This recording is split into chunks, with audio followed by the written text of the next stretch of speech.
Tamil Senior December 1984. Get ready. 10 seconds. 5 seconds. Start. தலைவர் அவர்களே, சமுதாய வளர்ச்சி மற்றும் நகர நிர்வாகம் குறித்த கொள்கை விளக்க குறிப்புகள் மீது பேச எனக்கு வாய்ப்பு கிடைத்ததற்காக நன்றி தெரிவித்துக் கொள்கிறேன். இந்த துறையில் நடைபெறுகிற வேலைகளை பார்த்து நான் மிக்க மகிழ்ச்சியடைகிறேன். வேலைகள் என்ற அளவில் பார்த்தால் இந்த துறை மிகவும் திறமையாக செயல்பட்டு வருகிறது. குறிப்பாக தன்னிறைவு திட்டத்தை பொறுத்தவரையில் நம்முடைய அரசாங்கமானது என்னென்ன செய்ய வேண்டும் என்று நினைத்ததோ அவற்றையெல்லாம் திட்டமிட்டு முறையாக செய்து வருகிறது என்பதை தெரிவித்துக் கொள்கிறேன். அந்தந்த ஊராட்சி ஒன்றியங்களில் நடைபெற்று வரும் வேலைகள் எல்லா தரப்பு மக்களாலும் பாராட்டப்படுகின்றன. ஆகவே நானும் இந்த மன்றத்தில் அரசுக்கு என்னுடைய முழு பாராட்டுகளையும் தெரிவித்துக் கொள்ள ஆசைப்படுகிறேன். இன்றைக்கு கொள்கை விளக்க குறிப்புகள் பற்றி நாம் விவாதம் நடத்தி கொண்டிருக்கிறோம்.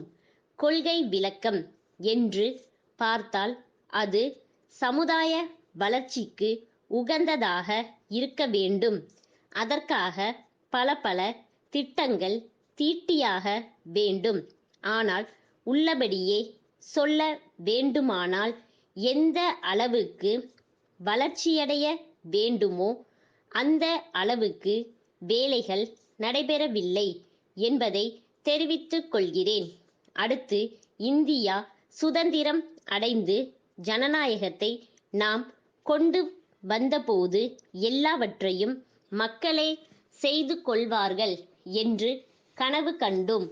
பரவல் முறையில் ஆட்சி நடைபெறும் என்று நம்பினோம்.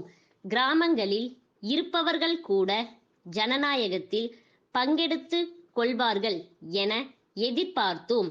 அத்தகைய முறையில் நாட்டில் அமைப்புகளை ஏற்படுத்த வேண்டும் என்று விரும்பினோம். ஆனால் இன்று வரை அதை செயல்படுத்த முடியாத நிலைமை நாட்டில் இருக்கிறது என்பதை தெரிவித்துக் கொள்கிறேன். அடுத்தபடியாக, இப்போது கிராமங்களுக்கு குடிநீர் கொடுப்பது என்பது அவசியமான ஒன்றாகும். இதற்கும் புதுடில்லியில் இருப்பவர்கள்தான் இத்தனை கோடி ரூபாய் ஒதுக்க வேண்டும் என்று முடிவு எடுக்கிறார்கள்.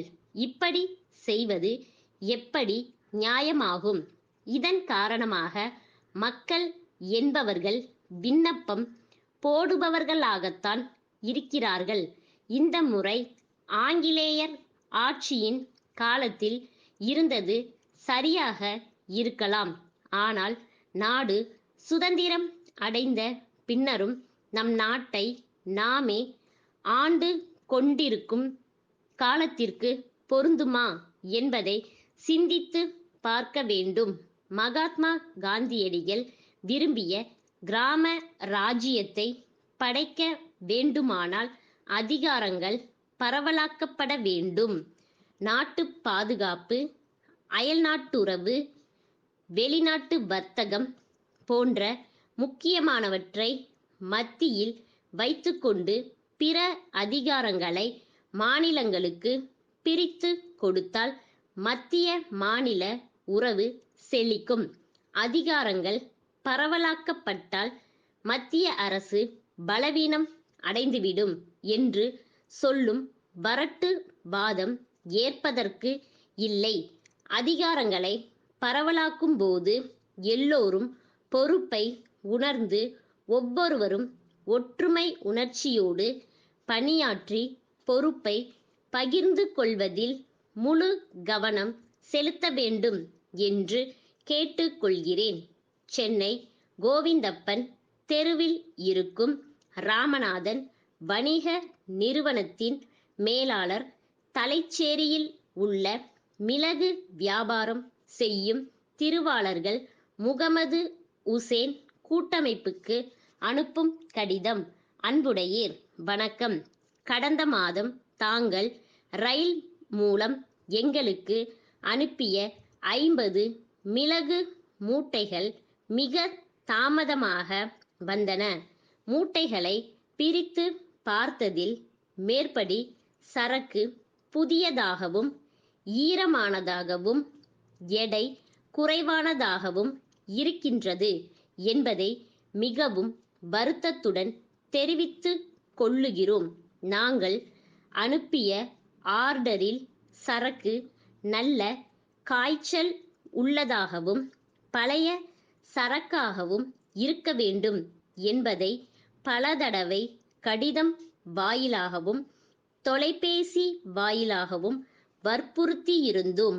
மேலும் ஏற்கனவே முதலில் ஒப்புக்கொண்டுள்ளபடி விலையை குறைக்காமல் 20% அதிகரித்து குறிப்பிட்டுள்ளீர்கள்.